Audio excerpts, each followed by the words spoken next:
Greg Pak and Guy Villanova set Darth Vader's sights on Han Solo as the newly rebuilt Dark Lord reaffirms his allegiances to the Sith and comes up with a plan to finish off his son and cause him the most pain he has ever felt.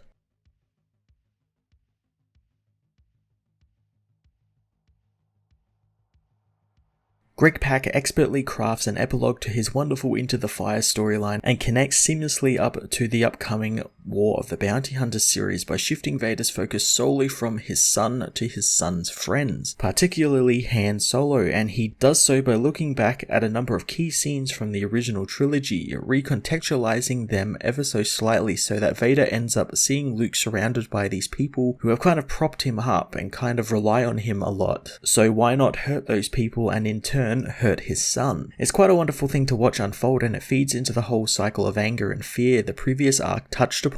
Greg Pak has done wonders for a character I thought had been tapped of all of his potential, giving us new aspects to this character, and I cannot wait to see what else he has in store for us over the course of this event. Guy Villanova jumps onto the book as the artist and brought with him this great grit and grime to the artwork, making everything look rather lived in and kind of aged, something which the original trilogy movies did expertly. I really enjoyed his retelling of the key original trilogy moments and how along with Pak's script he set it all out, getting to a point where even if there wasn't any actual dialogue, we could tell what Vader was setting out to do this issue. Darth Vader issue 12 was another home run for Greg Pak and his team, perfectly capping off the huge Into the Fire storyline while connecting up to the big War of the Bounty Hunters event running at the moment in an organic and interesting way that recontextualizes a lot of cool original trilogy moments. I'm going to give this issue a 10 out of 10.